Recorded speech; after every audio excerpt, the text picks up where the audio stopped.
you know, There thank we you, go. Tom. Now we're recording.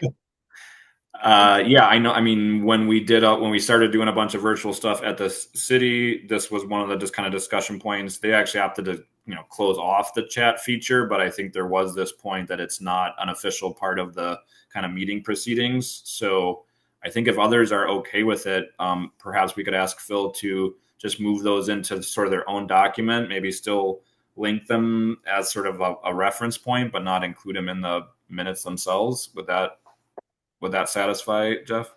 Yeah, yeah, that's it. I mean, again, worthy of preservation. Just don't think they should be in the minutes. Anybody else have any thoughts on that, or does that sound like a reasonable solution? I agree. I agree too.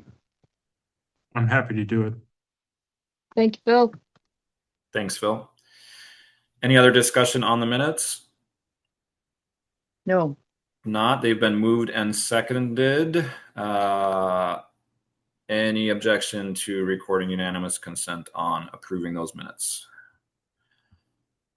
Seeing none, that brings us to disclosures and recusals. I think, Tom, I'm assuming you're going to continue to recuse from the budget item number 9. Is that right? I think I might have lost audio on that, but I saw you nodding. Correct. Yes. Great. Any It was other quiet.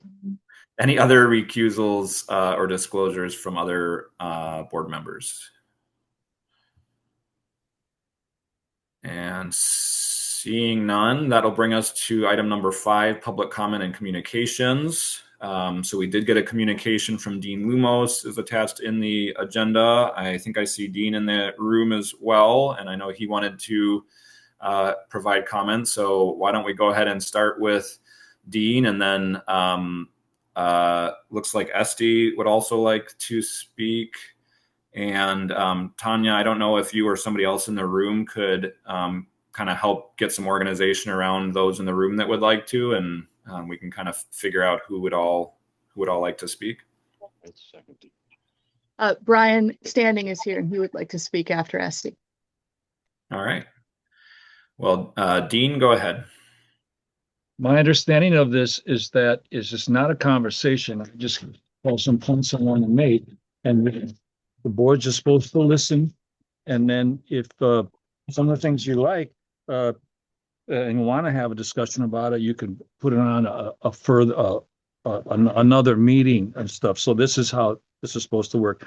First, several things I want to say, and I really try to be short and concise, but cut me off if you think I'm going too long. First thing is that I wanted you to say is that you all have deep and wide WORT community support for being board members here. I just wanted to say that to you in case you were feeling like people were coming at you. They're not. They might feel like it is, but I didn't sense a lot of judgment. I thought a lot of concern and some pretty good comments coming at you. And some of the things I want to say today are a way perhaps we consider how to harness the experience of our volunteers and members that are out here, and that the board could have access to that better. Second thing is, I did send you a couple times, I think, a little notice about the community advisory board and what the requirement and how that even got started. I think an advisory board is a valuable board to have, but if we're not getting any federal funds, we're not required to have it, but I think you should keep it. And I think it would help to remove the restriction of not being considered volunteers and then unable to vote or perhaps even run for the board. And for someone like me that would like to volunteer, answering phones, the times I can come, someone's already got those. I don't want to learn the board, and I don't have access to being able to get on a show.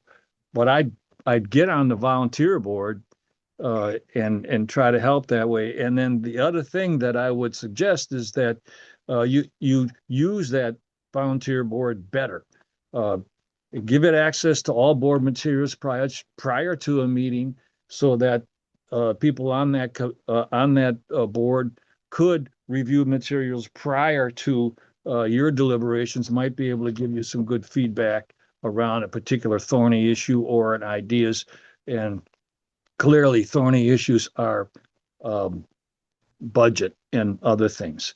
Now, the third thing that I wanted to mention to you is that something that is being alluded to and discussed privately but never formally is whether or not the collective management style that we have works or not.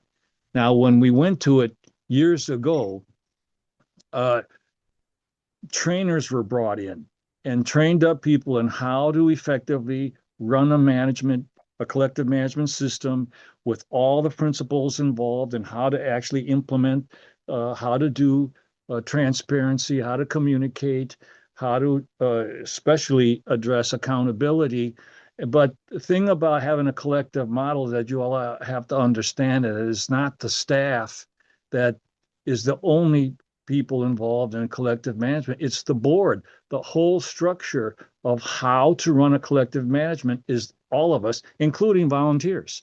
So my suggestion, before we move towards just it ain't working anymore, get rid of it, bring trainers back in and train the collective to effectively understand and implement and be required to implement their meeting structure and decision-making process on the day-to-day basis. But at that training, you all have to be there, and so that you understand it. And then you can do a hybrid. I would also offer it up to all the volunteers.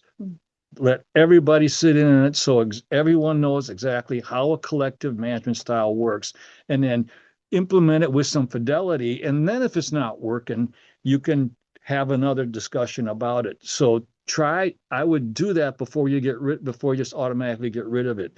And then tape it, save it, so that any new staff that comes in has to sit through that training first before they go to their first staff meeting. Any new board member that comes in has to understand, get that training as well, and then keep it so that when new board members come on, they can get like a job description. Here's your role.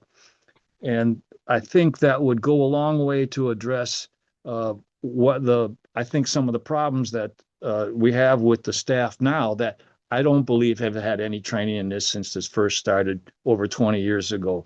The other issue I think you have to address is it seems contradictory to have the now 5 permanent staff be supervising and evaluating and be bosses over the part-time staff.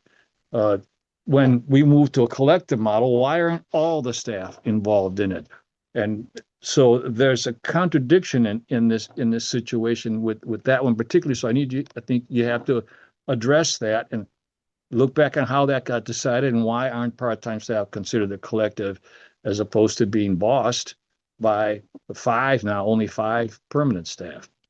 So do that. Now, I'm one of the few people that probably lived and worked in a collective model back in the early 70s for about 6 years. And believe me, there was extreme accountability. If you didn't do your assignment, you got consequenced. Now, you didn't do any violence to anybody or anything like that. But I'm telling you, there was heavy consequences for not doing your job. And it's about accountability. And also, I would ask you to consider implementing an aggressive,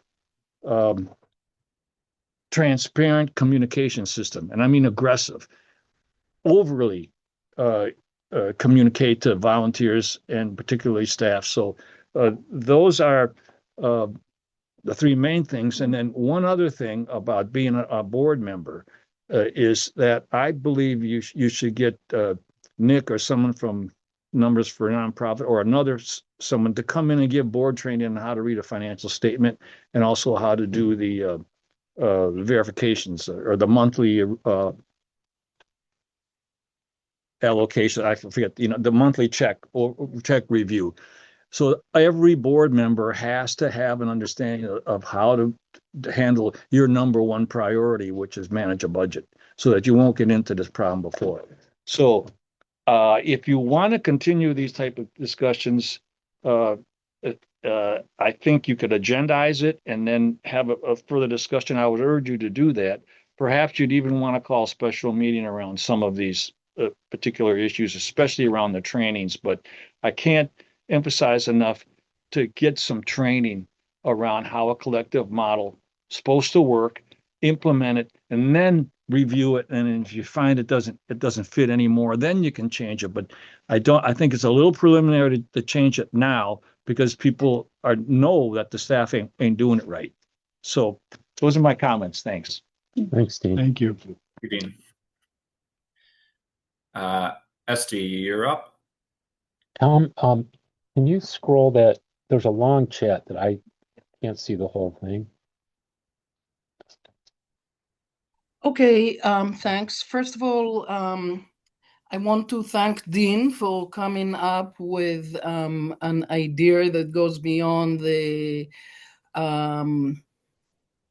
collective versus station manager models.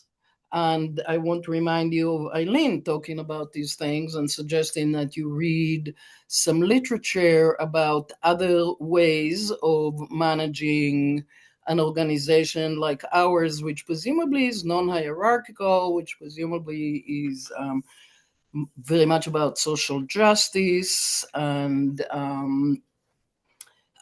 so on. So I appreciate, Dean, that you've come up with an idea.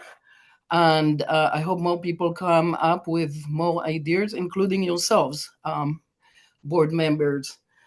I also, before I get to my points, I would like to say that if Brian talks today about the stuff that he sent on email, I hope that you answer him today, because he's asked at least some of these questions already 2-3 times and did not get a response. So I hope we can all get these responses today.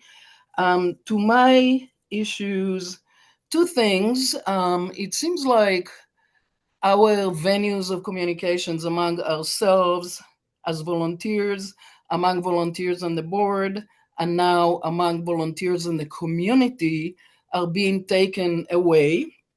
The latest, I believe, unless I'm seriously mistaken here, but it seems like WORT-FM in Madison, Wisconsin, which is one of the groups that we have on Facebook, is now being monitored, and someone has the power to decide whether posts will be posted or not.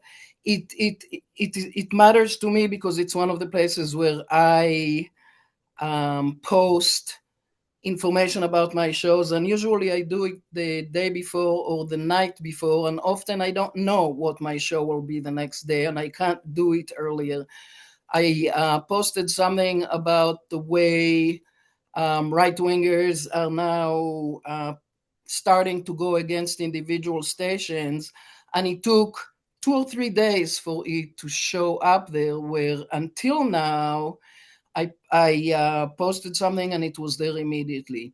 So if we have someone monitoring and deciding whether posts are allowed to get to our audience, well, it takes away from me and probably from others ways of reaching our audience. So I would like to understand what's going on there, after several things that, we have been receiving emails saying, we have decided that you cannot talk on this or that forum anymore. I don't know who we is. I asked, but the person that I asked did not respond to that, as well as to several other questions. So I'm asking you. The other point that I wanted to discuss is the fact that for some reason the staff reports are now confidential. That is very strange. I have no idea why you're doing that. If the concern is personnel issues, well, then you don't include the personnel issues in these discussions, or you redact them. But other than that, why are we, the volunteers, not allowed to know what the staff is doing, what the staff is planning? It's I don't think I've been here very long, and I've been on the board for 6 years. I've been the president. I don't remember that ever being the case. So I would like an answer to the question of why you all have decided to make these reports confidential, and I would like you to reconsider that. So these are my points. Thank you for listening. Thanks, Esty. Thank you, SC. Brian, are you up next, I believe? Sure.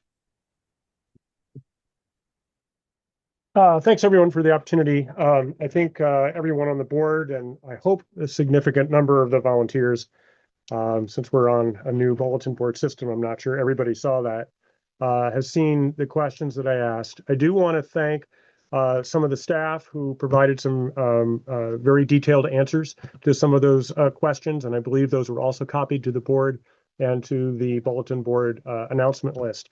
So what I would ask is that if those responses that I received to a number of those questions can be disseminated as broadly as possible and perhaps included in the minutes here, or in something like that, to make sure that everybody gets a chance to see those responses, because I think by and large they are very helpful. I do still have a couple of additional questions that have not been answered. Probably the most significant one, and I think it speaks to a lot of the discussions we're hearing now about the station manager versus the collective sort of model, and how the station is going to be governed in the future. And this has to do with the budget in particular. I'm really concerned about the idea of putting something in the budget that looks like basically a blank check for the board to hire non-union staff or consultants in the future at any time without further discussion. And I'm referring to the line item in the budget that, depending on which version you're looking at, the executive committee version or the Stu Levitan amendments, is either $86,000 or $109,000, which is a huge chunk of the budget, that is identified as to fund any additional staff or contracted services approved by the board in 2026. This is raising a lot of alarm bells for people, especially when we're just coming off a budget where we fired 2 long-term staff. Now we're putting $100,000 in the budget as a new expense for unspecified personnel who presumably are not part of the staff collective, presumably are not hired through in association with the collective bargaining agreement. We don't know what those responsibilities are. We don't know what those duties are. Is this a station manager? How is this going to relate to the staff collective and the collective bargaining agreement? What's the process to determine what those additional staff or contracted services are and what they're necessary? And finally, most importantly, what role will the participating members, the volunteers, play in such a decision? We need to slow our roll on this. There is no rush to try and add new unbudgeted positions with undescribed duties into this budget. Absolutely not. We have no need to do that. And what I would suggest at this point is, given the timeframes involved and given what's happening, I would strongly recommend that the board vote to delete that line item from the current version of the budget and come back with a budget amendment when you have a specific proposal, positions that are associated with that, and perhaps proposed amendments to the bylaws and the collective bargaining agreements that make sure that whatever those positions are consistent with the mission statement of the station and are consistent and do not violate the collective bargaining agreement or the bylaws of the station.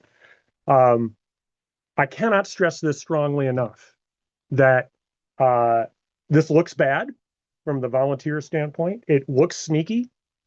And I see absolutely no reason why there should be an unspecified line item in the budget that doesn't have any particular positions. I've never seen such a thing. I've worked for county government for 27 years. I've worked for a number of nonprofits. I've never seen a line item that says anything the board wants in the future, here's the money to do it, right? So I'd strongly encourage you to consider removing that item from the 2026 budget. The other major question I have is, and you don't have to answer this right now, but the budget proposes the elimination of the music director and the business and development director positions. And I see Stu's comment up there that he talks about in the positions, there's some documentation about a part-time music assistant, and I understand that. I think that needs to be a little clearer in the budget document itself. So there needs to be, if that's what the budget amendment you pass is, that it includes a position, a salary range, and exactly what that line item is. That doesn't explain the rest of the $109,000 budget, by the way. I just want to be clear about that too. But I think the board should be really clear about what the future of the music director and the business development director positions are. I think we've got a good understanding of what the plan is for the business and development director. I understand that some of those responsibilities are going to be folded into the overall Susan's position right now, and that's rehired. That's good.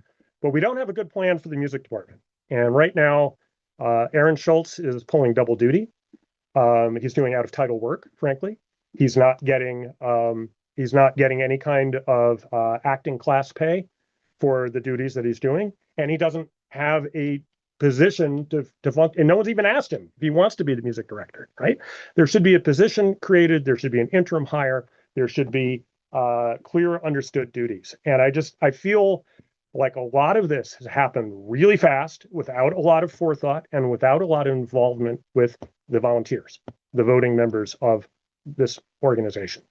And I just would really encourage people to slow down, engage the volunteers, work on some bylaw amendments to make sure that whatever happens here, that there's guardrails around whatever these positions are. The big fear, I can speak for many volunteers, and I say the giant fear here is that we get into a situation like we were in the 1990s, where we hire a unitary executive director of the station who tries to dictate content and exert editorial control over what has always been a volunteer-driven station. That cannot happen again. That cannot happen again. It will destroy the station. So I'm urging you to please slow down, engage the volunteers thoroughly and completely. And the best way to do that is through the bylaws. And so I'm willing to serve on a bylaws committee. I know Stu has one. I wasn't able to make the last meeting. I've got it on my calendar now. I'm intending to attend all of those meetings and try and work together and cooperatively on this. But I see no reason why those bylaw changes can't be in place first before we start making decisions about hiring unspecified personnel. Thank you. So that's I think that's all I have. Thank you, Brian. Grant. Oh, I have one more thing. I do understand that a job description and term for the board consultant has been provided to staff. Can that please be provided to volunteers and participating members? I think I asked this specifically at the November 5th meeting, and people said that that would be provided. So if we can get that provided to the volunteers, I'd appreciate it. And I'd also like to know what line item in the budget that position is being paid from.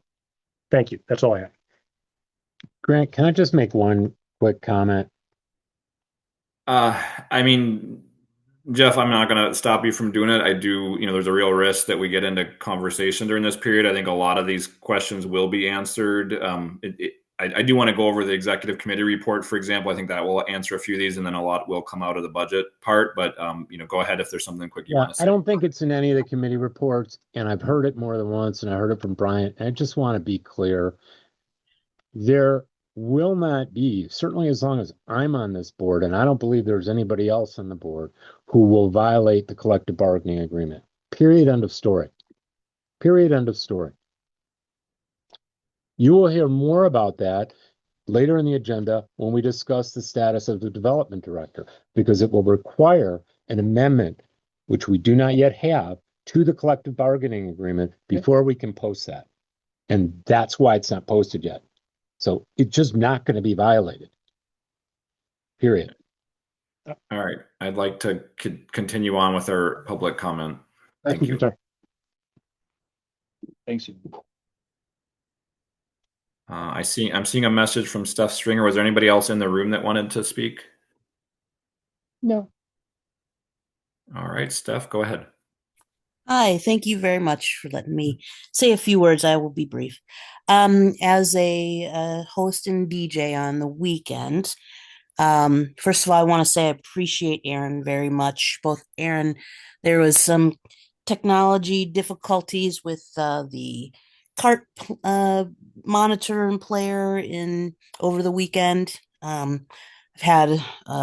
been stranded with no DJ coming in for the the show that followed my program on a different weekend, and there was good follow up. So I want to say that both Aaron and I also reached out to I'm blanking who else, but have been a good support, and I appreciate that. But one thing I can see though already, especially when the weekend I was on, and it was the weekend following Sybil and Doug's layoff. I can already see the degradation of support that is actually quite limited anyway when you're either an overnight or a weekend volunteer. And, for all the reasons Brian gave in terms of, positions are now covering multiple responsibilities.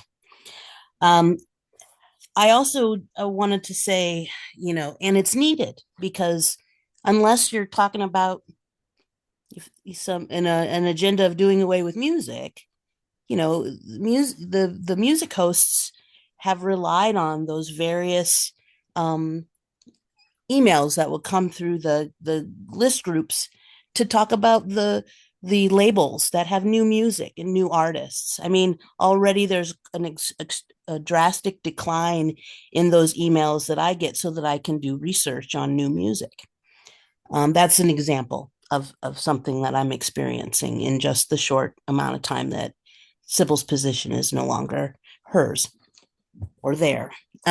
So the other thing I want to say is, I happen to have a copy of that that book that was put out. I'm not sure what year, but Madison, 25 Years of Community Radio. Essentially, it's I don't know if you're familiar with that, but it's basically a book with compilation of letters from the various folks, who were there at the start of WORT. And it's very interesting because I've only just started reading it because I was trying to find some history about Her Infinite Variety and that particular program. And it's really a lot of letters that are written about, all of the angst and the processes and and it's very emotional and lots of drama around this very topic. If you haven't read that in a while or seen it, if you can get your hands on, I'm sure there's a copy somewhere in the building. You should. There's a PDF linked on the website. There's a PDF on the website. You should read it because I think it will harken back to a lot of what we've been going through in this month or so. But also, it'll, if nothing else, remind us of how, the ideology of social justice and the purpose for why WORT came to be, and all of that inner turmoil. It's going to happen in any workplace, really. Not everyone gets along with their coworkers. Not everyone is the best employee, et cetera, et cetera. But people experience fear, true fear, like what's going to happen to our program? Like this happened in a way that made me feel, makes me feel insecure about, is there something sneaky going on? Is there something, that I should be, I can no longer trust. So, I'm not going to go on any further, but, please know that I agree with what Dean was saying. This is coming from, this isn't an attack. No one's attacking, but it just has an overall feel. No one was expecting this. As well as you all publish the notes and the meeting minutes, it really was a surprise to most people, if not all of the volunteer hosts, to include, the people who were laid off. And so the reality is that we are trying to find our footing and and trust the situation that is happening. And so again, transparency is going to be your best friend and in this situation. And so we appreciate these opportunities to sit in, and I didn't realize these were virtual, so this is nice, but to know that I can sit in and join and have a chance to speak as well. So anyway, hopefully you got a nugget of something of what I said. Thank you for your time. Thank you, Steph. I think I saw another request. Maggie Weiser, would you like to speak? Yes, thank you. Sorry, I can't get my camera. I just got a new laptop and maybe my camera will work. Maybe not. So can everybody hear me? Yes. Okay, thank you. Yeah, so it's interesting to me the part-time and full-time and how much investment over the past, like it's coming to light to me how much of an increase in part-time staff hours are actually like happening at the station, as opposed to like 15 years ago when you had mostly a full-time collective and a couple of people doing some hourly part-time work like bookkeeping and fixing things, and everything else being pretty much volunteer. And I think like it seems on the somewhat outside, though I do still volunteer, like maybe we've created these two classes of worker, which I think is concerning from the perspective of the potential for like over delegation. What is delegatable? What is not? What is within somebody's job description to make sure it gets done versus what we expect them to do? I would love to see if there are, as we look forward and reimagining staff, a reimagination of the collective, perhaps. I think could be a really powerful thing. I know a lot of nonprofits in Madison are actually moving toward a more collective or shared leadership models where you have like, somebody kind of covering those operational things and somebody looking after the programming side. And then, or it could be broader, like the collective has been. With a high level, looking towards hiring any new staff or promoting part-time workers with a high level of expertise and experience, offering professional development, offering meaningful evaluations, 360, including leadership, volunteer, peer, and anybody that works under them. Clearly defined job descriptions with clear guidelines on what is expected and what is they're expected to delegate, and what is maybe not delegatable within their agreement. People like encouraging more community engagement to see what resources could be leveraged with other organizations as we look towards budgets that are leaner. Kind of then also looking at like full-time shared administrative support to make room for everybody on the staff to allow for like really big thought and innovation, which is clearly something that the station's going to need to focus on moving forward. And that's all I have right now. Thank you, Maggie. Is there anyone else in the room or online that wanted to give public comment tonight? I think Susan had questions about the development director position in the chat. I don't know if that's something she was planning to hold until that subject came up in the meeting, or if it's appropriate for her to just address those now.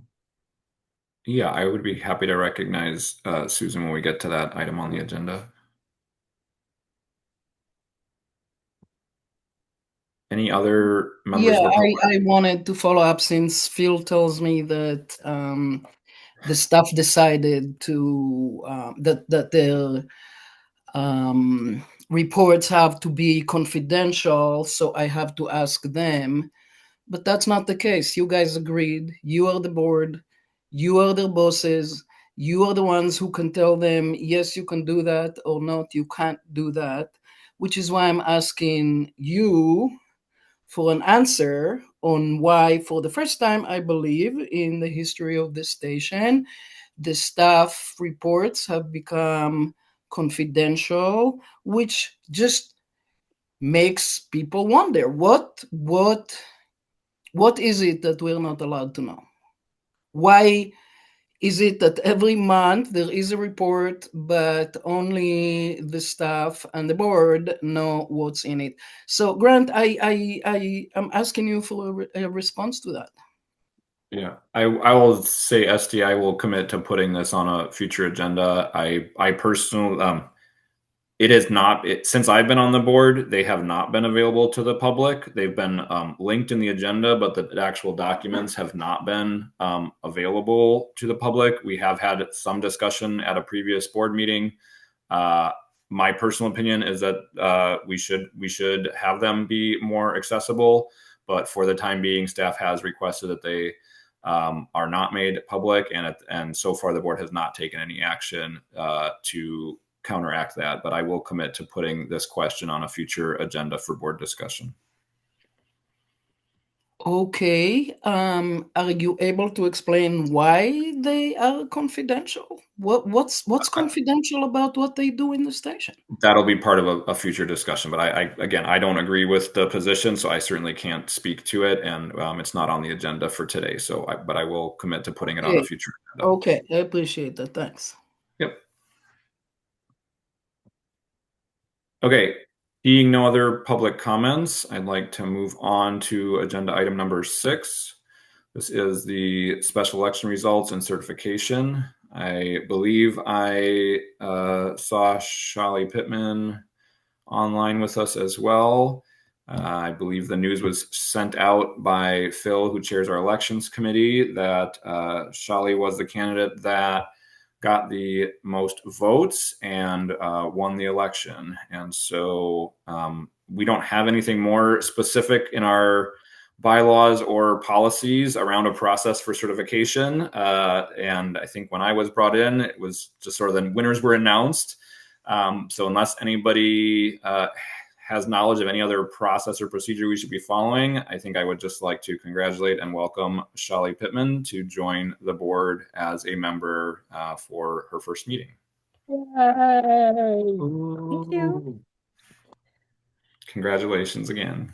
I have a lot of catching up to do. And I do want to say, I would love to be there in person right now.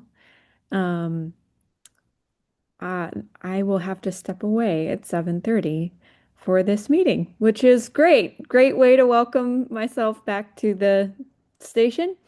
And I apologize, but I am in my other studios here and need to attend to other business that is not historically precedent. So I can't wait to have these discussions in person. Thank you. Yay. Thanks, Shali. Welcome again. Glad to have you, Shali. We will have you for about 45 minutes, and hopefully we're able to make some progress through this agenda in that time. Next on the agenda is item number 7, reports. As we've sort of taken up somewhat recently, we aren't going through and reading all of these as was sort of the case in the past. I would like to take just a minute or two to call out a couple things on the executive committee report out. Executive committee has been very busy. There's a lot of information on there. In particular, I think item number 4 on that report is the work group update. And so I think I will just read this since we did have a few questions around it. And it says the executive committee is working with staff to convene 3 ad hoc work groups or task forces, 1 around communications, 1 around music, and 1 around station management. More information on these efforts and opportunities to participate will be shared at the January board meeting. If any board members are interested in participating in the development of these work groups, please contact us, etc. We did just get an update from Nate, who is heading up the communications work group, that they've scheduled their first meeting for this Friday. So that work group is really focused on this question of how can we improve, in particular, board communications with volunteers and with the public. We've gotten a lot of feedback around that over the last couple months. I think some of these questions around changes to the listserv practices, Facebook moderation, et cetera, can all be addressed within that work group. There were a number of questions around music, sort of the future of music, kind of what's needed, staffing, et cetera. That'll all be taken up by the music work group. And we're working with Aaron to get that one off the ground as well. And then some big questions around the future of our organizational model and station management. We heard from Brian today asking us to slow things down. This, as I communicated out in a previous communication to volunteers, it is the board's intent to really have a task force to take on that question, really do some research, look at our current model, look at other alternatives, and come back with some recommendations around that. So I just wanted to call out that those three efforts are just getting started, and will pick up speed in 2026. And I think that's the only thing I really wanted to call out from that report. Are there any other items from any other reports that anyone would like to call out? We do have item number 8 is a personnel item that we'll deal with separately. But Grant, before we move off of the executive committee, Maggie's asked a question, and I think it's a good one, about like who can participate in the work groups. It was my understanding they're open. Board, staff, volunteers, but if I'm wrong about that, it's worth it for everybody to understand that better. Yeah, that's correct. They'll, just like all of our committees and work groups, they're open to the public in terms of sort of membership. If there are any kind of voting items, et cetera, I think that's something that the work groups will be discussing and as part of their formation. But I know Nate sent notice out. I think he sent it out through Vol-Announce and/or bulletin board related to the communications work group. So certainly for that one, everyone's welcome. I think we did put an ask out there for music volunteers and any volunteers, but really targeted towards music volunteers for the music work group. Again, that one doesn't have a sort of a kickoff meeting scheduled yet.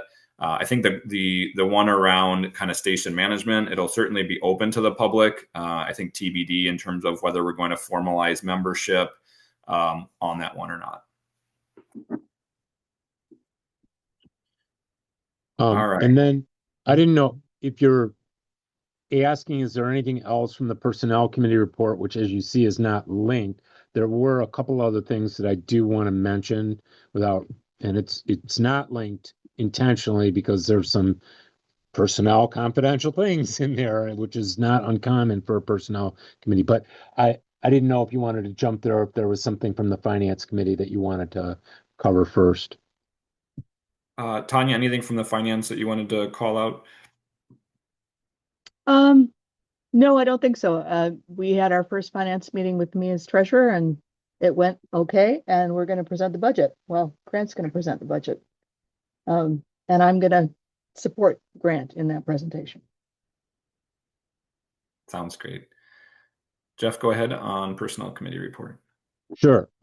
So one thing we realized is that in dealing with a complaint that, again, I'm not going to give any more details, but just for obvious reasons, is that the volunteer handbook link to a complaint that someone may file is linked only to what is titled a harassment and workplace I think violence complaint, which is good that we have that, but is obviously limited.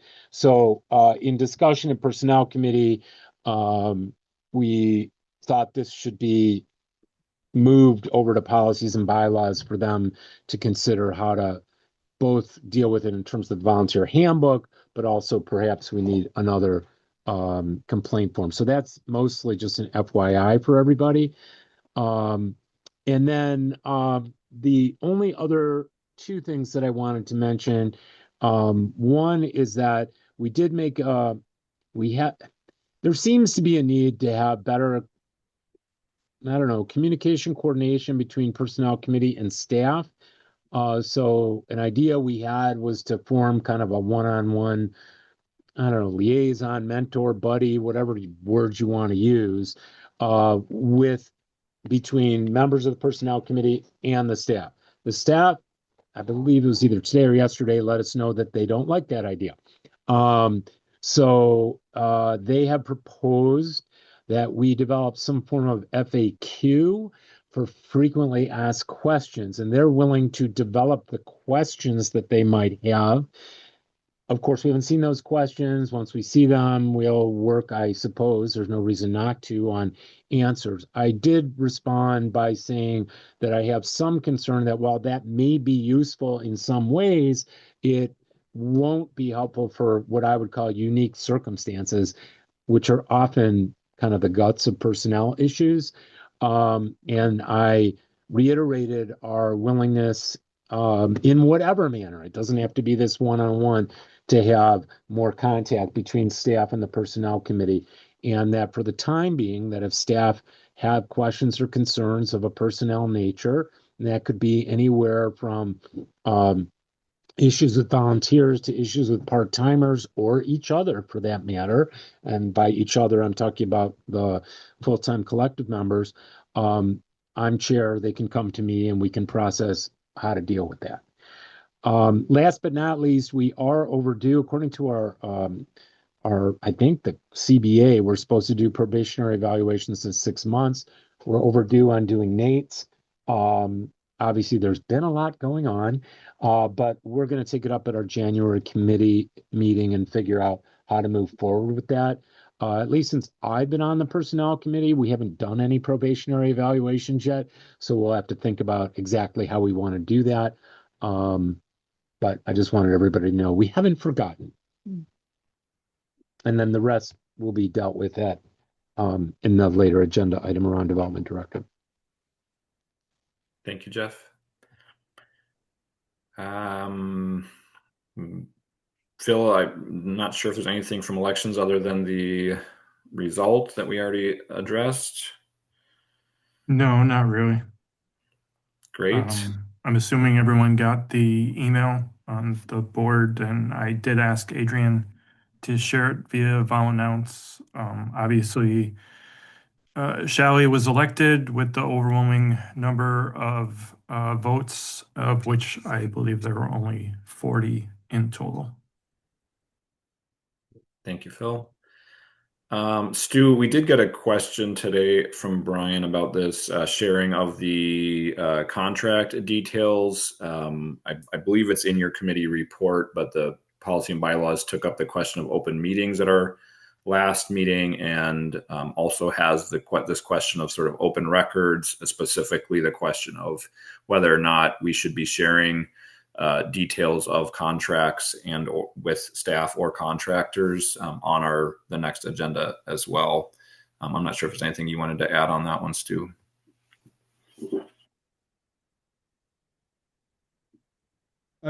I'll put that on the agenda as well. Great, thank you. And any of the other programming, engineering, anything that you'd like to call out for the board that's other than what you share in your report?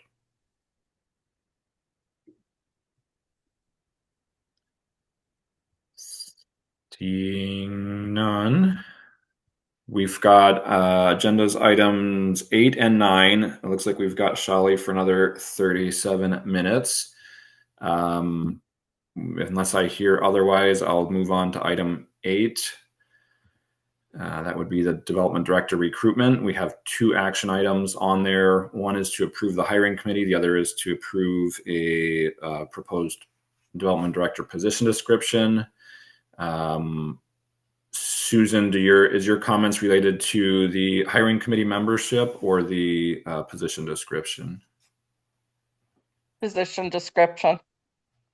All right. Well, if you're all right with that, let's go ahead and take up the first question of approving the hiring committee. So the recommendation from the personnel committee is to appoint Carol Cohen, Tanya Graham, Carol Moseson, Adrian Ranney, Susan Sheldon, and Jeff Spitzer-Resnick through January 10th, replaced by Stu Levitan following that. Can I jump in here for a second, Grant? Yep. For two reasons. One, I just want to explain, I'm until January 10th because I'm leaving town for about 2 months, and I think whoever's on the committee should actually be here. But second, I don't ever recall the board. I'm not sure I object to it, but I just want to make sure we're doing this right. I thought the personnel committee chose the hiring committee, period. I didn't know that it needed board approval. Last two hires, I don't recall, and again, my memory could be amiss. We told the board who was on the hiring committee, but I don't recall getting, not that I expect this to be controversial, so I don't want to make a big deal about it, but I'm more thinking forward to other future hires, whether, I mean, I'm not looking at the hiring guidelines, but I don't recall. The board ultimately approves the hire. So even this hiring committee will not have ultimate, they will recommend a hire. It is clear that only the board can make the final decision on a hire for a full-time member of the union position.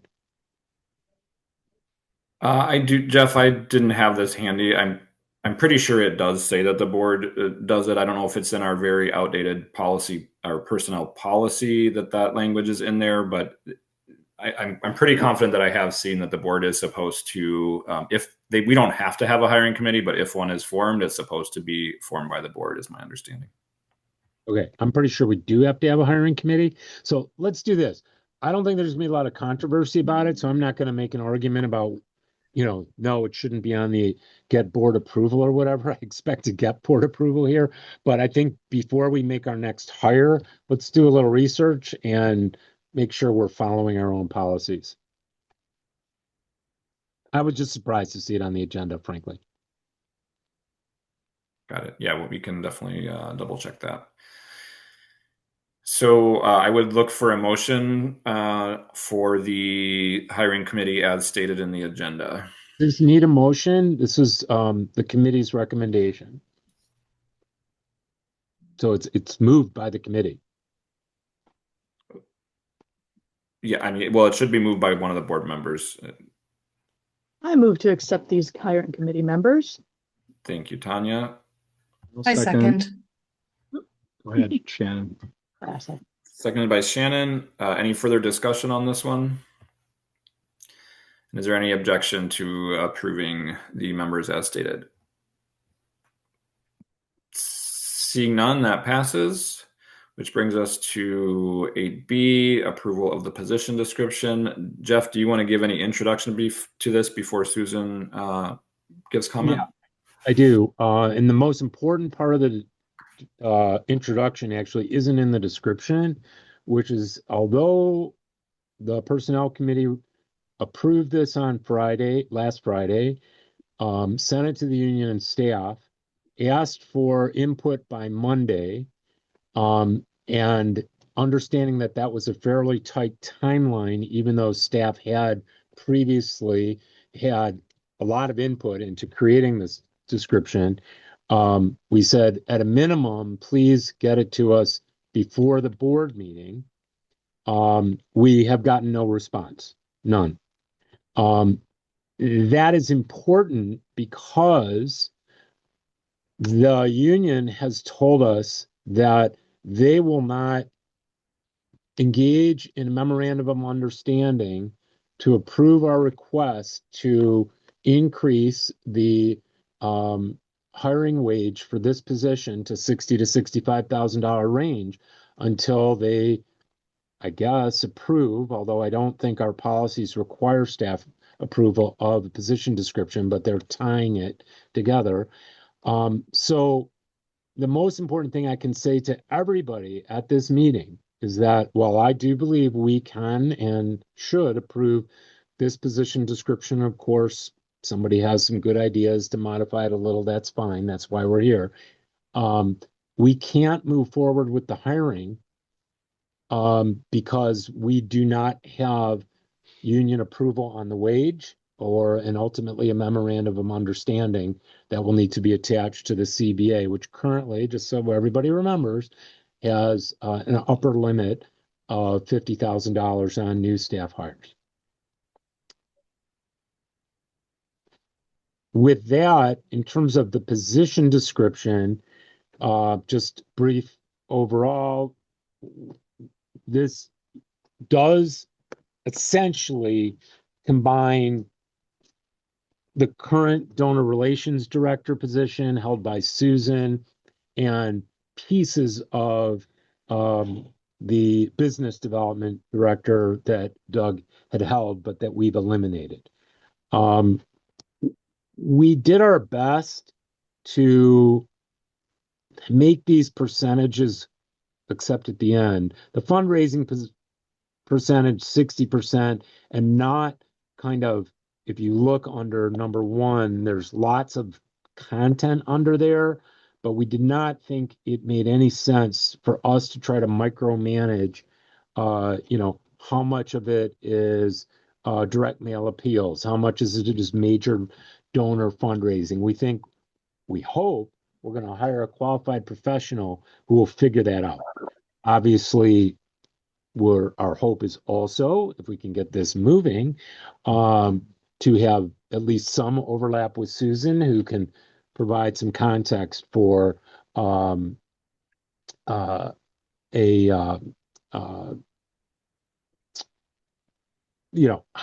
to organize this position. I see Stu's comment about wasn't Susan's detailed comment a staff response. I did not take that as a response from the entire staff. Susan can certainly clarify that, but certainly when she wrote it, I did not see a preface that said, this is the staff/union's response to the position description. If I missed that, or if Susan meant it but didn't say it, she can certainly clarify that. I don't think there's anything else that I need to say other than we did have a brief discussion about how would we assign if we hire somebody, hopefully, God willing, or whomever you say your hopes to, 60 versus 65. And it was a good discussion that we had because we actually ran into this when we hired Nate, because we had this range, but we had not previously had any discussion about, okay, we hire somebody, how are we going to decide where they're in the range? And we came where we came, and it worked out. But I think it was Molly who suggested, and I think it made sense, that if you just meet the required qualifications, you're going to be at 60 or close to 60. And if you meet the required and preferred, then you're going to be at 65 or close to 65. Obviously, length of experience could factor in as well. I think that's all the preface I need to give. Grant, I'll leave it up to you, but certainly fine to hear from Susan next and then other board members. Sounds good. Why don't we go to Susan? It looks like Adrian also has a hand up, so why don't we go to Adrian after Susan? I just want to share as a clarification that according to our union rep, he did not receive a link that was workable to the job description on Friday, Saturday, Sunday. I think Tanya sent him something on Monday, so it was difficult for him to respond to the job description when the link didn't work. So that was a little bit of a problem, getting a response from him. And secondly, he's now shared with, I think more than once, I think this is the second time that he shared that he only has union responsibility of time to devote to the union on Tuesdays and Thursdays. So sending a response on Friday and expecting a response from him is not taking into consideration when he works. So I'd like the board to just kind of be aware of that. He's said it to you guys a couple of times and maybe in writing. So I'm hoping it sticks the next time, that expecting that kind of turnaround isn't exactly how things work. I want to apologize on the link. I didn't understand that he hadn't received the link until I believe it was on Tuesday, said that, and certainly that's a problem. that also in his communication on Tuesday was the very first time, and I've been on this board for 2.5 years now. I've been chair of the personnel committee for 1.5 years, where he has told me that he only works for the union Tuesday and Thursday. He's the president of the union, and that frankly stunned me to hear that. He has historically in the past told me when he's going to be on vacation and assigned responsibility to his vice president while he was gone. So it is what it is. The union gets to choose who represents it.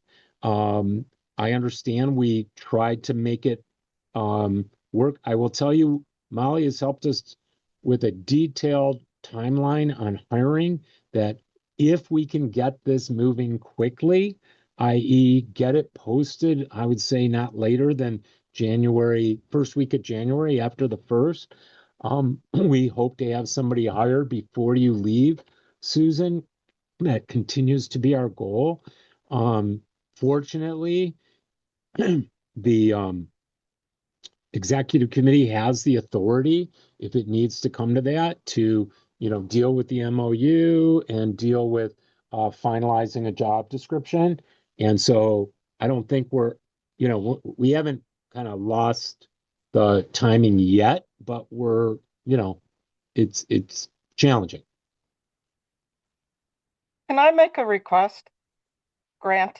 I'm requesting that the board, I sat through what I felt like was a mischaracterization of our union and waited until I was acknowledged. I would really appreciate not being interrupted. Okay, Susan, I'm sorry it wasn't clear if you were done. So I'll wait till make sure and hear that you're done before.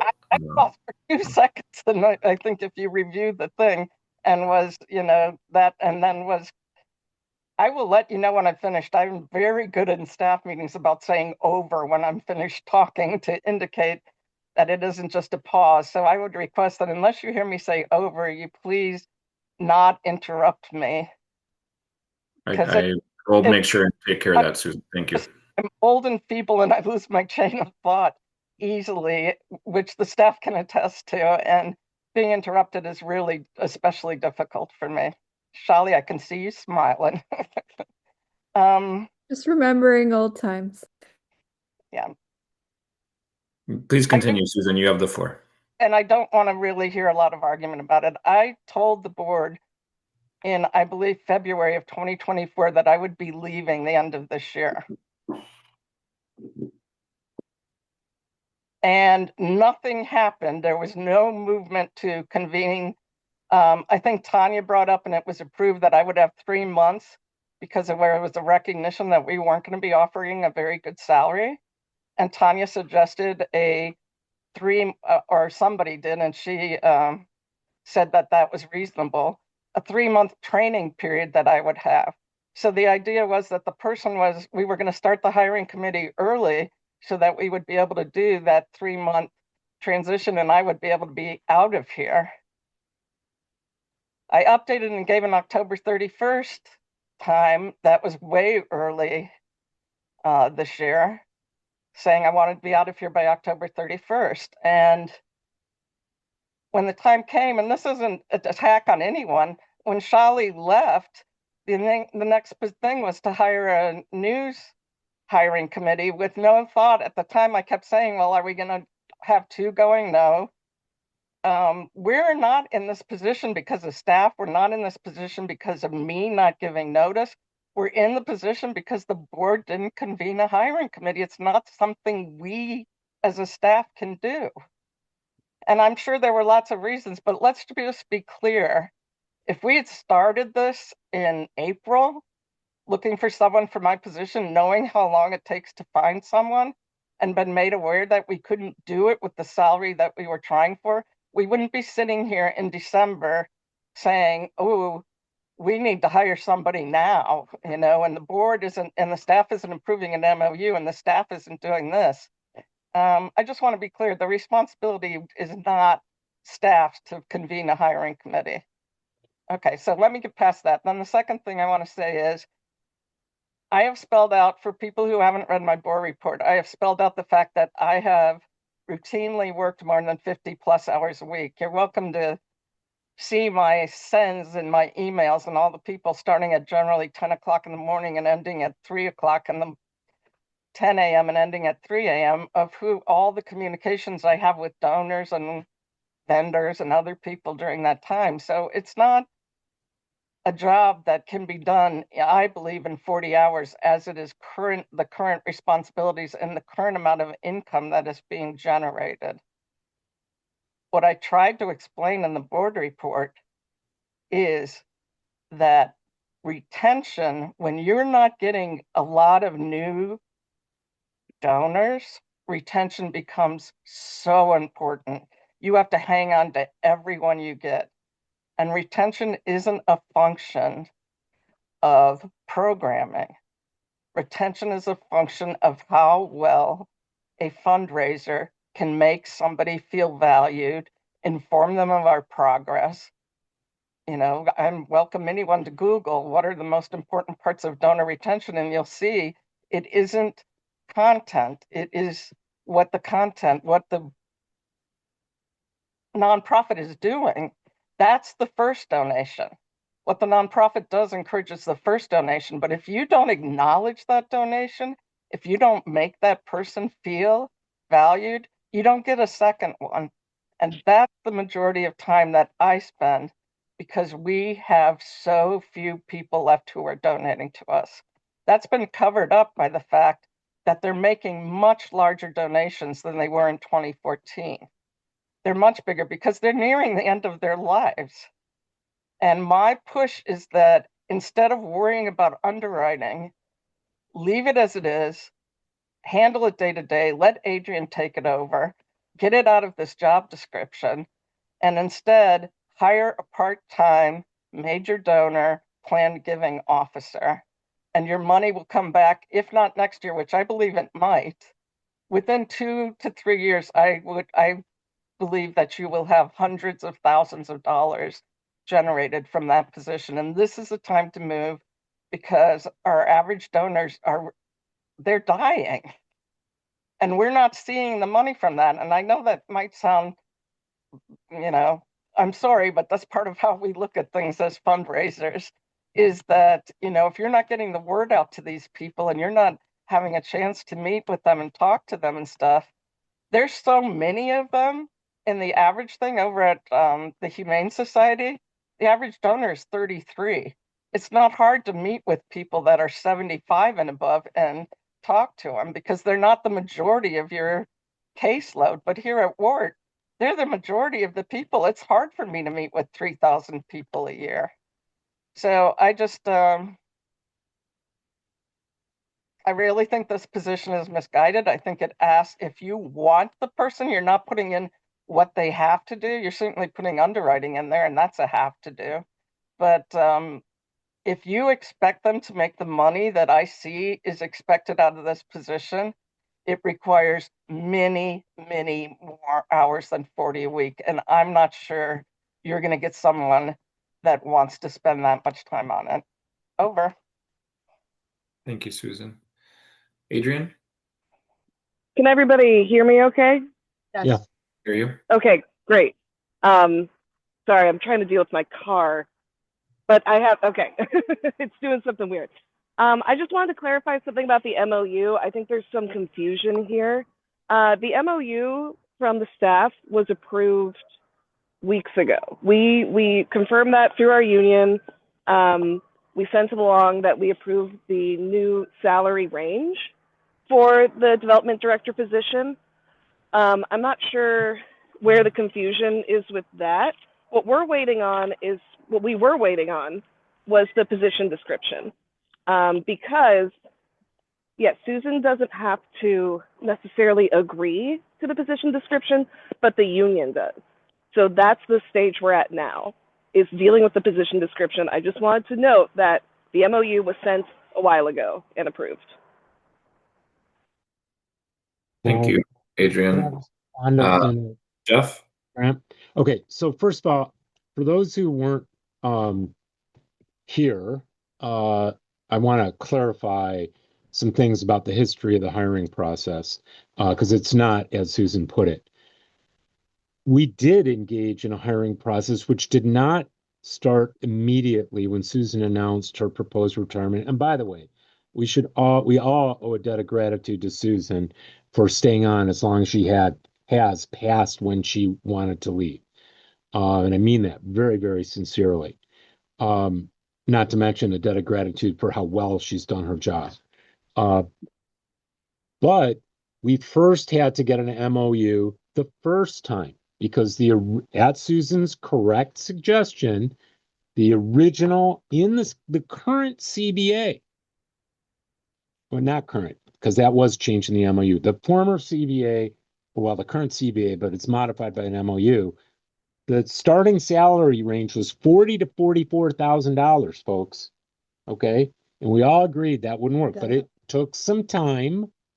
And in fact, the initial request from the board was rejected. We actually wanted to pay more. It was rejected by the union. Okay, fine.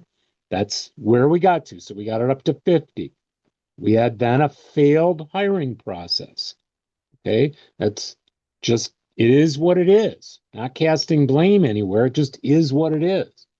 There was then another delay because of the personnel changes, because we at the board anticipated that with Doug's departure, it did not make sense to go ahead and replace a donor relations director and then have this question mark around the business end. Once Doug was gone, we thought we could move forward with a position description that addressed both issues. It is my opinion that the way it is drafted, it is a professional position, which, similar to the way Susan has done her job so excellently, a qualified professional will figure out rather quickly where the most bang for the buck is. We as a board made the determination that the bang for the buck wasn't in business development, and that's why we got rid of that position. But we have not completely decided, well, we're never going to have any business development ever. I don't have a real big problem personally if ultimately I believe we should move forward with this position description. However, if either the staff says, you know what, I mean, Susan has said Adrian can do this. I haven't heard from Adrian about this, or the union, or let's take the underwriting piece out and the staff collective will somehow find a way to make that responsible. I would encourage, however, that then we see a revision of, if it were Adrian's proposed job description for our ultimate approval. And last but not least, and Adrian, there's definitely just some confusion, although I think we're actually on the same page. I do understand that I've seen what I'll call an agreement in principle from the union that the $60,000 to $65,000 range is approved. However, and I think I heard you say this, and I saw it from Nate Rasmussen, contingent on approval of the job description. So we don't actually, an MOU is actually a written document signed ultimately by the union, and it will be Grant as our president. We don't have that. Okay, so we can't move forward. Do we have an agreement in principle on the range? Yes, we do. I don't think there's a dispute about that, and that's good. I'm glad. And for those who remember, the last time, the union has also told us that they're not going to insist that everybody else get moved up to that wage. They understand, I think, even though we might all like to pay them that way, that we can't really afford it at this point. So if we need a motion, I'll just move that we approve this position description. Obviously, if there's a friendly amendment to modify it in some way, whether it's from board or in consideration of what Susan said, well, I think it needs to come from the board. I think there is, by the way, a dispute as to whether or not the position descriptions, which I believe are ultimately approved by the board, need to also be approved by the union. That being said, we've worked cooperatively with the union in the past on position descriptions. I like doing it that way. And as least as I understand, the MOU isn't going to get signed if the union hasn't approved the position description. So in a sense, they are making sure that they have some approval authority, whatever. But the board still needs to vote. The staff doesn't vote on the board's, position description. So Jeff, I think I heard in there a motion, if you agree, Yes. that you are moving, that the board approves this proposed position description. Yes. Is there a second on that motion? I will second the motion, Terry. Seconded by Terry. Susan, I see your hand. Go ahead. Did I miss? I might have missed this, and I apologize. Does the position description spell out what the income expectations that this person is supposed to generate? What it says in the job summary at the top is individual donations account, and I'm reading verbatim, individual donations account for 83% of WRT income over $900,000 in 2025. So it's not showing an expectation, but it's Hold on, Tanya. Susan, are you done with your question? I guess my question isn't just the position description, but what does the budget expect this position to generate?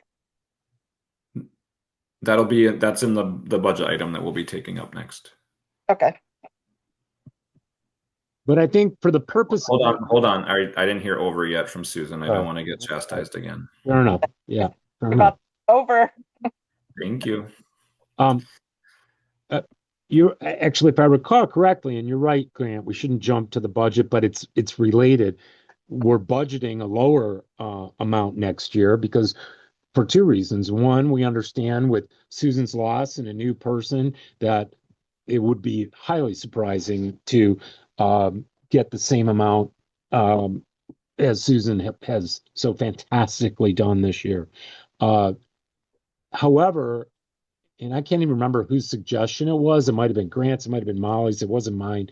But I think it's a very good one.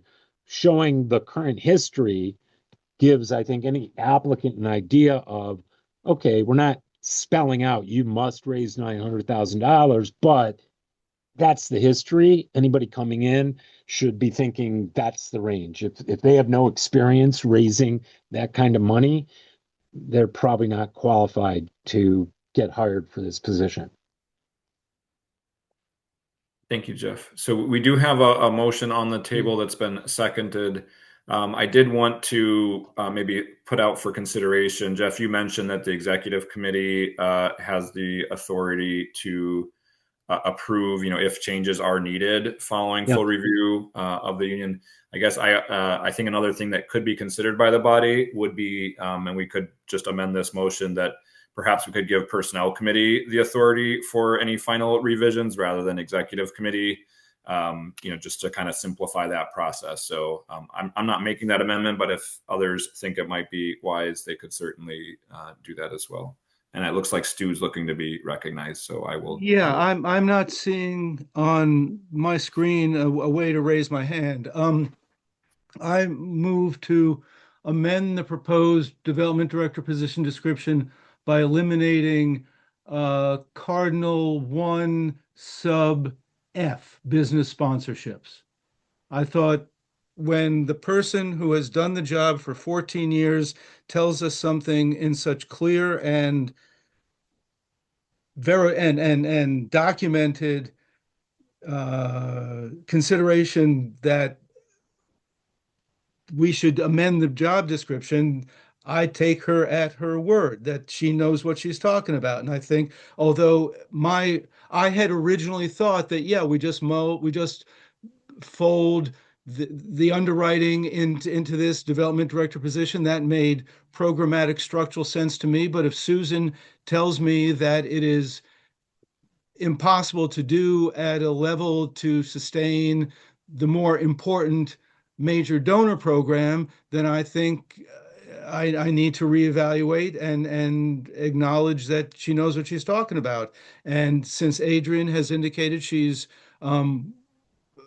I don't know if she says she's happy. She certainly says she's agreeable to do so. I think that we should do that. So I move to amend by deleting business sponsorships from the responsibility for the development director position description. There's Okay, a point of motion. order. Point of order. Go ahead, Jeff. So there's a motion on the floor. I don't think you can have another motion. I'm moving to amend. I'm moving to amend. It is in order to move up to an amendment to the motion that is on the floor. Was the motion to adopt seconded? Yes. Yes. Then I'm moving to amend the underlying motion. Which is in order, but we need a second on that secondary motion. So it's This is Julia. Tom I second. second. So right now what we have is a motion to adopt with, right now we're going to deal with the proposed amendment by Stu to delete one of the provisions, and then we'll go back to the main motion. Is there any discussion on the motion to delete the provision as indicated by Stu? Jeff? So to me, I'm thrilled that Adrian is, and she said happy, at least in her chat message. One of the reasons, and this isn't going to be a strong argument for this, and I'm certainly not going to go down fighting on this. I understand the rationale for eliminating it. However, if you scroll to the top, this, unlike either of our previous two positions, in other words, Susan's or Doug's, this position is the development director position. I have zero problem. I mean, obviously, what the collective decides right now in Doug's absence, and we haven't replaced Doug, great, fine. And even if, let's say, we hire a development director and the person comes in and Adrian says, you know, I've been handling these business sponsorships, it's moving along just fine. Great. And the development director says, yeah, just keep me informed. Fantastic. But I, as a board member, think that WRT should have one person whose function is to do our development and be responsible for it. All the income. Yes. And how that gets delegated, I mean, obviously we've got Karen as a part-time person. It's obviously not just one person doing everything. If it gets delegated to Adrian to do the business underwriting, I think that's just fine. I'm not objecting to that.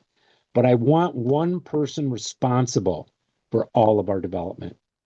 And thank you, Maggie. I think I saw clapping hands. So that's my argument to, I guess, against what I guess was Susan's suggestion and Stu's amendment. But again, not going to go down fighting. I want this thing to move forward. Thank you, Jeff. Any other discussion on the proposed amendment to eliminate business sponsorship from the position description?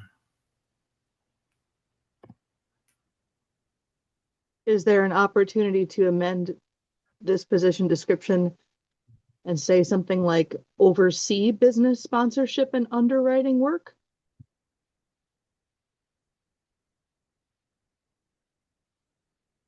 Well, so the short answer, I think, is yes. Anybody can put in any amendment they want. Mm-hmm. And we can, you know, nothing's final until we finalize it. Mm-hmm. Yeah, we do need to deal with we're not going to go 3 levels deep. So we do have the main motion is to approve it. We are in the second level with this amendment. So if folks have ideas for an alternative amendment, we need to vote on this one, and then we can take that up. Well, it has not been said. The motion has not been seconded. Stu, I just want to try and keep order a little bit here. So I know you're having a hard time raising your hand, but I do see Susan's hand up, so I want to recognize her, and I can come to you next.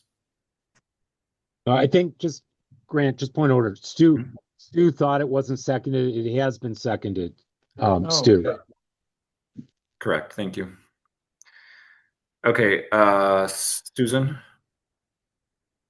I'm sorry, I don't know where I am in this whole process, but since you recognized me, I'm just going to say quickly, I would have no problem if it said that it oversees. I welcome Tanya's, I don't know which part of this we're in, but I would welcome Tanya's suggestion to say that it oversees.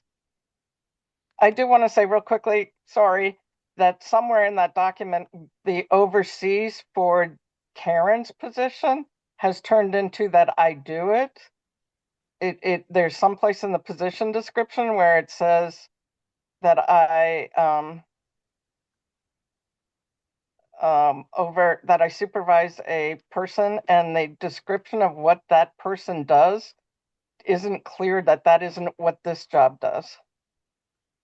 So I don't want a position description out there that people think they're going to be sitting there for several hours a day entering donations into a donor database, when it should be clear in the position description that that is what the person you supervise does. Okay, so this is, thanks for sharing that, Susan. We do need to keep the discussion on this one point. We can't pick up another one yet. We can come back to that. But we have a motion on the table by Stu to eliminate it. I've heard some discussion about perhaps a variation that might be agreeable. I see a agreement there. If the body is willing, we can consider this a friendly amendment to that, to Stu's amendment. Is there any objection with converting the motion that Stu made to eliminate it to instead use the oversee language that was proposed by Tanya? Is there any objection from any members of the board to accept that? Seeing none, then the motion that is in front of us is to make that amendment.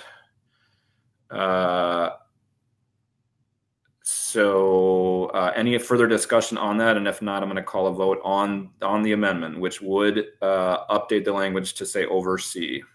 Any further discussion on this question? Seeing none, is there... just so I'm clear, so we know what we're voting on. So it would in F say oversee business sponsorships. That's the one. So it's a one-word change. Mm-hmm. That's my understanding. All right, great. Any objection from members of the board to making that edit, to changing the word to oversee? Seeing none, that passes, which brings us back to the main motion, which is to approve the position description as amended. I move to approve the position description as amended. You don't have to, because it's in front of us. We just got back to it, but thank you. So any other further discussion on that or further amendments to it? Just want to make sure that I didn't think that this description includes doing Karen's job, but if it can be read that way, so it's a supervised assistant. Susan's got her hand back. Should we ask her to clarify that point? Certainly, because I certainly don't want it. We in no way, shape, or form are getting rid of Karen or trying to somehow have this person do the job that Karen's doing. Okay, Susan, can you clarify the part that you were concerned about? The sub things that appear below supervise, to me, weren't clear, so I sent this on to another fundraiser to comment on from another community radio station and just said, do you see any red flags? And she wasn't clear whether she was going to be, that supervising was one thing, and the A and Bs were clearly what Karen was doing and not what she would be doing if she applied for the job. So I'm wondering, in listening to that, if similar to Tanya's suggestion on the last one, if before department data, it says oversee or oversight of department data, so that it's clear that everything under there is oversight, just like Susan currently oversees Karen's work, not over her shoulder, I'm sure, but ultimately is her supervisor. So you're proposing for the item 5, the category supervise department data? That it says oversight, so the category would become oversight of department data. Got it. Is that a motion? Sure. Is there a second? Tanya. It's been moved and seconded. Any discussion on the proposed amendment to change 5, instead of saying department data, it says oversight of department data?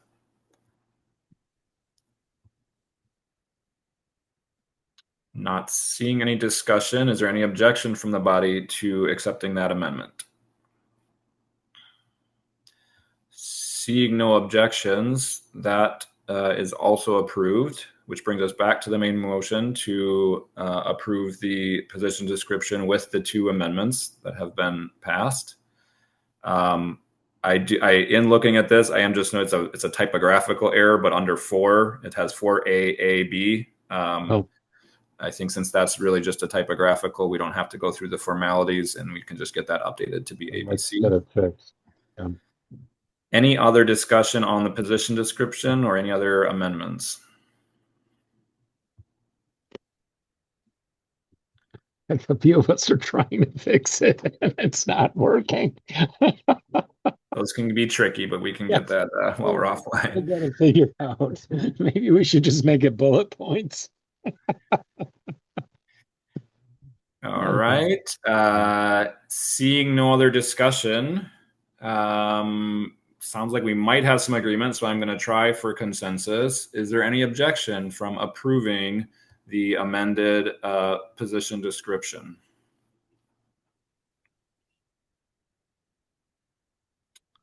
Seeing none, that passes. Before we move on, I would just like to get clarification. So again, if we hear back from the union of a requested change, right now that would require either the board to take action or the executive committee. I just want to make sure that the board is agreeing with that either we will wait until our January board meeting or executive committee will take action, or we could make a motion to allow to give personnel committee that authority to make any updates. Okay, can I jump in here for a second, Grant? Yep. Okay, so first of all, I will take responsibility for sending this to Nate Rasmussen, who I now understand works Tuesday and Thursday, so he'll hopefully see it tomorrow, and explain that there have been a couple minor amendments with staff input, and approved by the board. I don't honestly care whether it's executive committee or personnel committee. I'd say whatever the board thinks is most appropriate. But I don't want this to wait for our January meeting. That will unduly delay our hiring process, and we need to get this moving. So yeah, no, I'm going to send it to Nate. But in terms of what Grant's asking the question of, if the union response is something like, oh, we still want one more change or this or that, you know, it actually would only take one. We the board have to have a way to respond. We already allow through our normal processes the executive committee to do that. We don't need a motion for that. If the board and or executive committee prefers it to be the personnel committee, then we need a motion for that.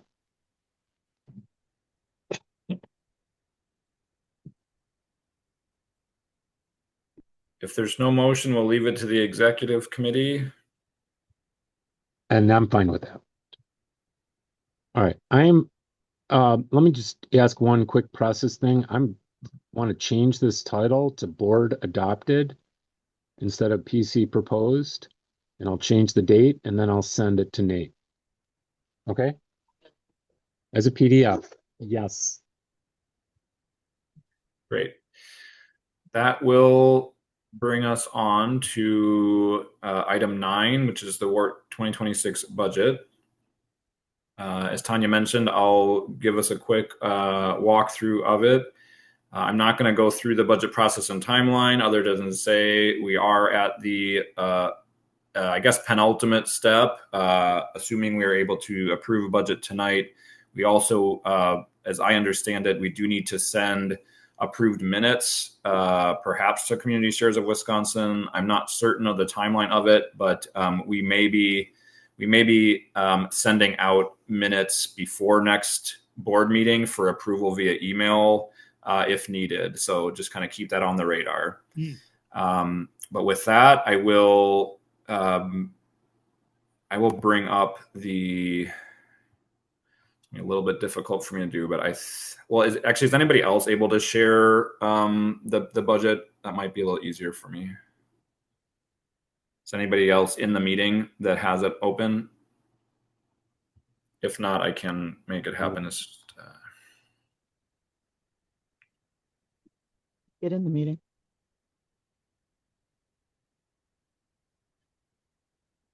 I will.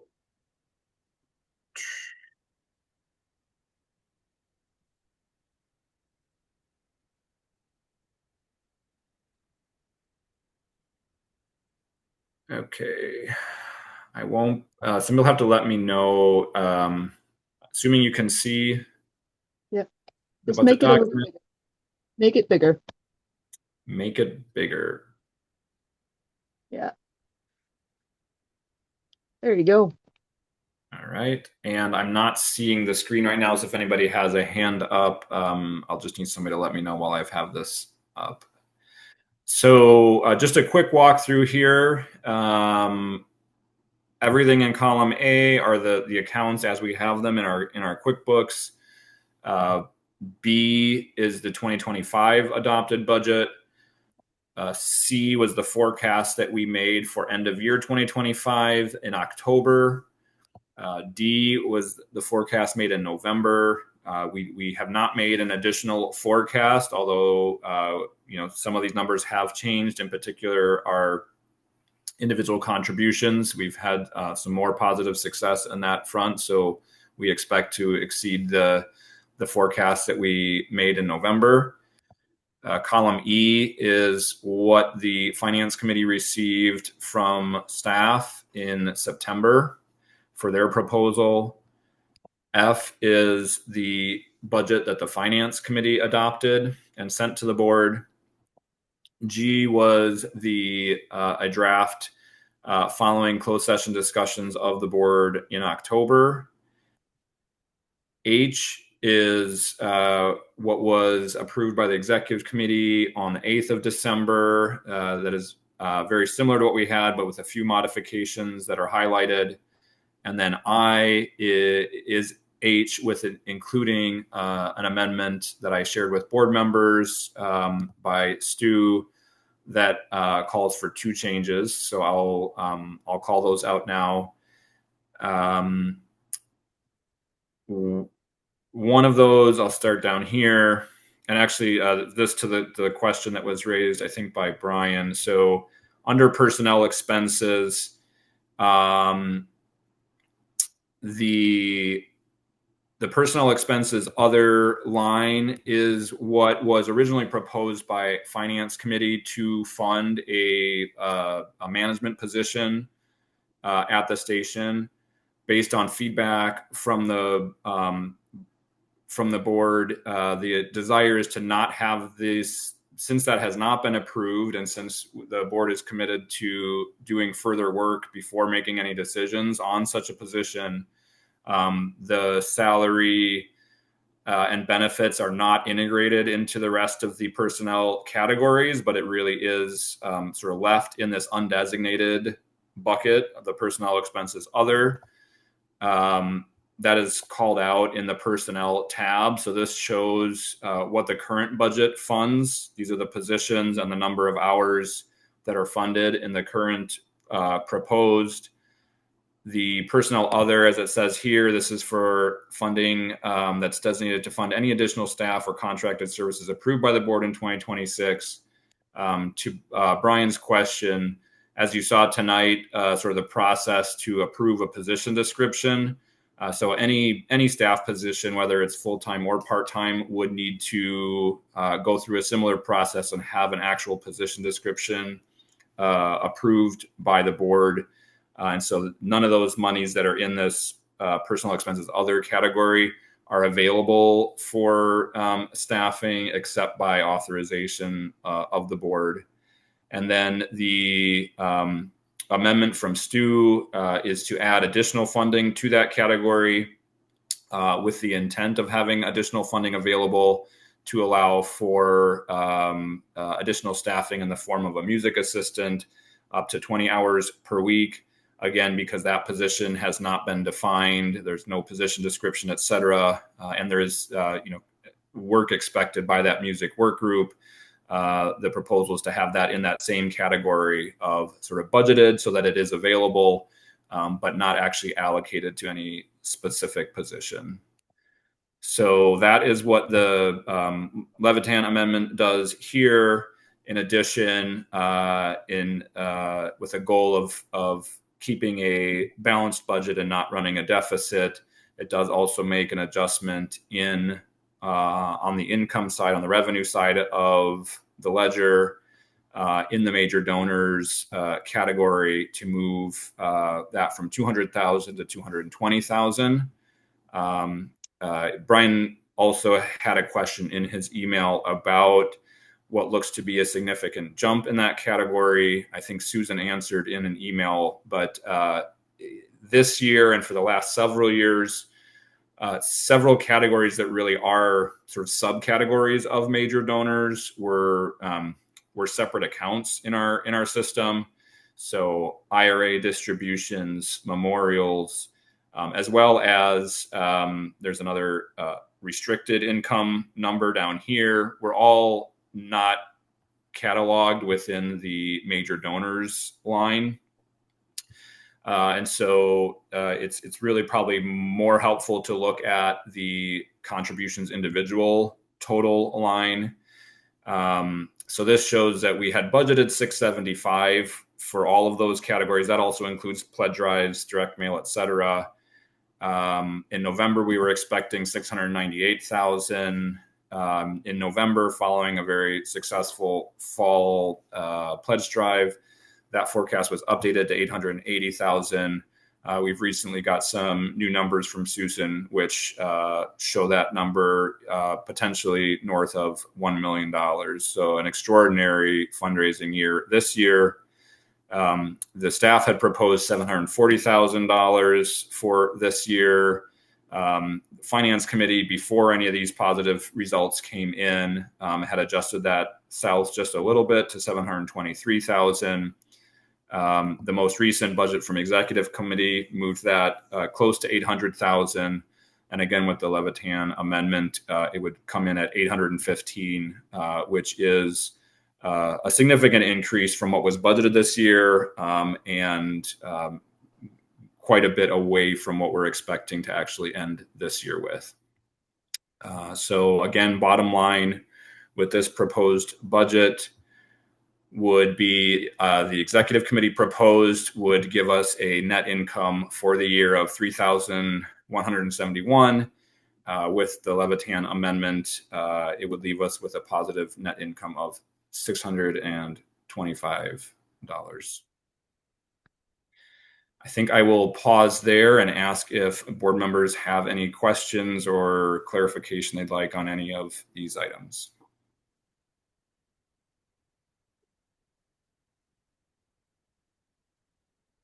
Grant, there's just a question from Brian Standing in the chat log about do the bylaws and collective bargaining agreement allow for creation of new positions outside of the staff collective, or would there need to be bylaw CBA amendments? I think for the full-time position, there's maybe differences of opinion and interpretation on that. I believe there's not much of a question that additional part-time positions can be approved. I think the intent of the board is to work collaboratively with the staff on the evaluation in particular of a management position. And so I don't think that the board's desire or intent at this point is to kind of unilaterally do something that I think that the expectation is that we would be pursuing an update to the collective bargaining agreement if we were to seek to hire a manager. I see Adrian's hand, and I think, Jeff, I might have seen you raise your hand. Why don't I go to Adrian? Sure. So I was trying to answer Stu's question in the chat, but if you go to the signed 2021 collective bargaining agreement, Article 5, hiring consideration, the verbiage is kind of vague, but it does say that new job descriptions or substantial adjustments to the job description for any open positions may be initiated by the board or staff collective, and any adjustments to job descriptions for existing staff positions shall be negotiated between the staff collective and the board of directors. So that was just trying to answer Stu in the chat there. It's different in the 2024 version. Okay, so now I think I'd like to also in the future have a discussion about the chat during the board meetings. I find it very difficult to follow those. It's really hard to keep order when we have multiple discussion threads going on. So I'm just going to put that out there for right now, and I would ask that if people want to discuss items that are in front of us, that they seek to be called on. So I see Jeff. More important than any job description is it is clear that hiring a manager for the collective is currently a violation of the collective bargaining agreement. So there is no way we forget job description and our approval of it. If the intent of hiring a manager, and I want to be clear, I'm not stating my position on whether or not we should hire a manager. I'm simply stating my position that A, it would be a violation of the current collective bargaining agreement, and B, that I certainly won't be part of intentionally trying to violate the collective bargaining agreement, and I don't think this board would either.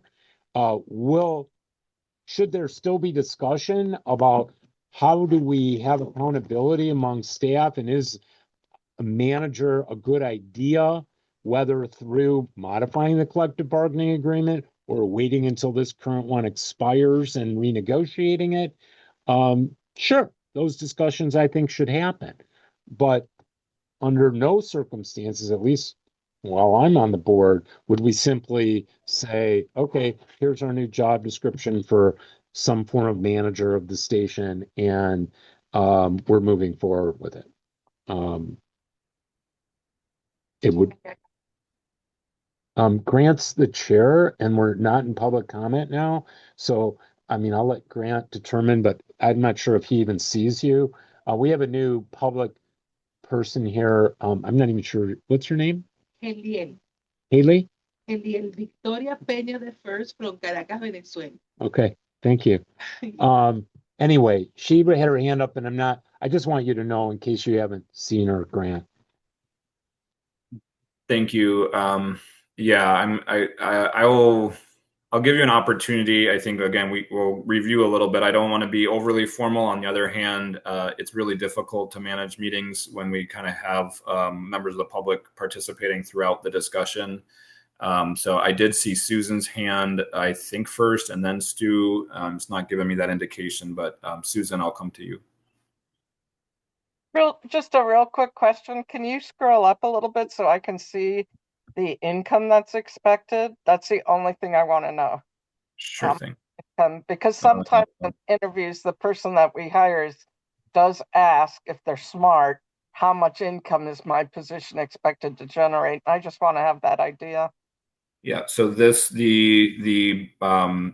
sort of what I would call the base proposal would be for individual contributions would be $795,000, and with the Levitan amendment, it would go to $815,000. Plus the underwriting. Plus underwriting, correct. That's a separate category. Stu? The position. Oh, sorry. Go ahead. Thank you. Over. Thank you. Yeah, two things. I want to make sure that Adrian heard, I recognized Tanya's voice in pointing out that there was a significant explicit renegotiation in the Article 1 definition, that the current language reads that the board recognizes IBEW Local 2304 as a sole and exclusive bargaining for all regular full-time salaried employees, excluding hourly, part-time, substitute, and casual employees. It does not define bargaining work. It only defines bargaining status based on whether or not you are a regular full-time salaried employee. And there's nothing in the there's nothing there's nothing in the current language that requires union agreement with a position description.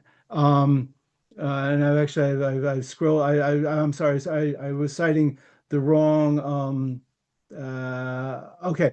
The current language is the union may propose new or amended job descriptions which are subject to approval by the board.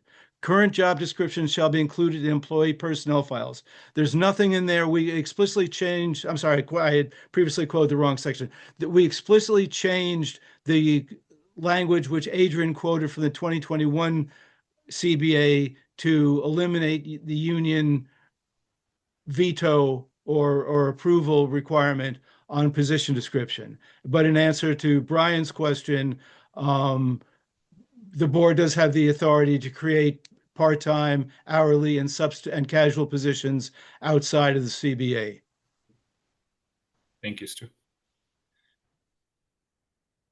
Any other questions or discussion on the budget? And if there's not, I would be looking for a motion either for the executive committee or the amended executive committee, the Levitan amendment. Well, I think I need to move my amendment. I don't think it exists without a motion. So I move my amendment, which is I understand how for the form that it's being presented in, it's being lumped in with the other unspecified positions, but my intent is explicitly to authorize up to 20 hours a week at $20 an hour for a music assistant, details TBD. So that is my amendment. I'll second. Is there a it. second? Yes. It's moved by Stu and seconded by Jeff. Any discussion on the amendment? Nate? Excuse me. Could I get a little clarity on where this $20,000 extra dollars in major donors, just sort of a little bit of the logic on that?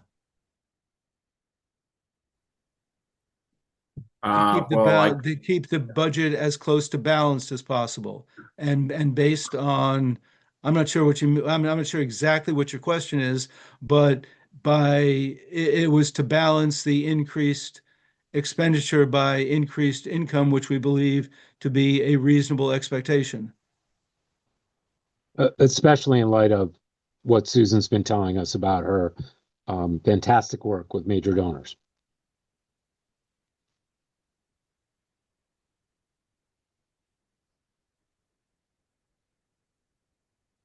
Susan? This year has been fantastic. People are just waiting to pour money into my hands. But when I went back and looked at what the year that there was a midterm election during Trump's very similar to the first time Trump was elected, the year after that year that we're in now was very similar to before. Money poured into our hands. But as soon as there was a midterm election, that money stopped pouring. Mm-hmm. I know I plan next year to spend a huge amount of money helping Senate races in close states. So that can be affected. And I don't think I'm unusual for our donors. So I seem to really mirror their behavior when I look at it. I am concerned that anyone that was rage donating, that is not something that lasts. That is not a consistent fundraising stream. Rage burns out. And the fact that there are midterms next year makes me hopeful that this year is a year that you should have any expectation of this continuing. So I just want to say that I am not as hopeful And I don't believe by looking at past performance, especially under Trump, that this is something that we can expect next year. Over. Thank you, Susan. I will. I think I'll just add, since this is one of the items we spent a lot of time looking at and making adjustments to over time. I think that was included in the proposal by executive committee. That's why, again, that number is quite a bit lower than what we saw this year. So it was not proposed to meet this year's total next year. This is a little bit of a divination exercise. If you look at our performance year over year, it's often going up by 5%, sometimes more than that. Then every once in a while, we will have a down year of minus 5%. So I think we all should go into this expecting that it's a variable number, to be sure, with additional variability in that we will have hopefully a new development director kind of responsible for all of that. That being said, I feel comfortable with the addition of another $20,000 as shown in the Levitan amendment. I think it's still in the ballpark of we're still expecting a pretty good return on that front, but again, not necessarily the banner year that we had this year. Are there any Jeff? Go ahead. Yeah, I just don't. These are projections. That's all they are. They are based. I don't mean they're guesses. They're projections based on information. They may be right. They may be wrong. But I also don't want us to lose sight. If you look at the tab on projected net assets, or projected net assets with the executive committee proposed budget is at 900,000. So, it's not, if we were to fall short by 20,000 on the major donors, we have the means to cover that. Is that a long-term strategy? No, of course not. That's what we went through this year and realizing that we needed to make some changes, but it's not like we're sitting on a knife edge financially. Thank you, Jeff. Other comments or questions or amendments?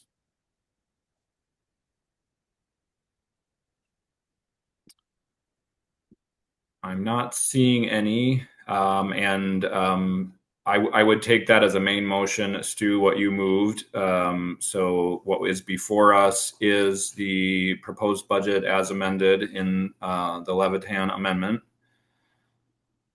And if there are no further discussion on that, since it's the budget, I think I'd actually like to get an affirmative vote on this. So let's just go ahead and do a roll call vote so that there's no questions. Carlos.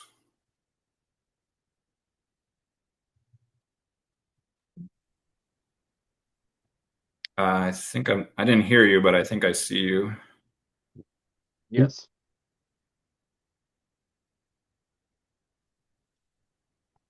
You know what? The mic's way down here. None out of you. He put a thumbs up and said yes. Oh, Grant's muted. Grant, you're muted. All right, thank you. So I heard an aye from Carlos and an aye from Phil. Tanya? Yes. Tom is recused. Terry? Yes. Shannon? Yes. Stu? Aye. Julia? Thanks for the amendment, Stu. That's a yes from me. Yes. Jeff? Yes. And Shali is no longer with us. So that passes. Congratulations. We have an adopted budget. A lot of work went into that. Thanks to all those who put a lot more work than I did into it. Yeah, thank you all. It was definitely a challenging year. I think we've done a good job with it. That brings us to item number 10, confirming our next scheduled meeting for January 21st at 6 p.m. And if there's no further business, a motion for adjournment would be in order. Sorry, this is Julia. I wanted to note something really quick. Just Grant, you'd mentioned earlier, and sorry to everyone, but I joined a little bit late in here, but there was some questions around the chat for this meeting here.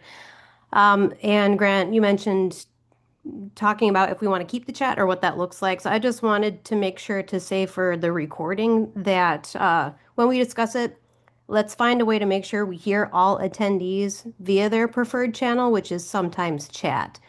It's an accessibility and a transparency implication. So I just wanted to make sure to note that for the record. Thank you, Julia. Yeah, I think this is something that deserves some further discussion in the future.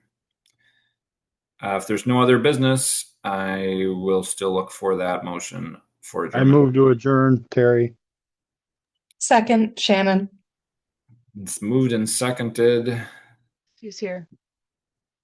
This meeting is adjourned. Thank you. Thanks, everyone.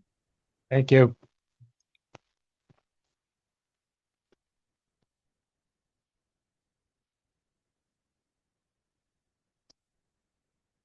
You have a way to preserve the chat, or is Phil? I can see with recording. Beautiful. I can't see that far when I have my computer glasses on.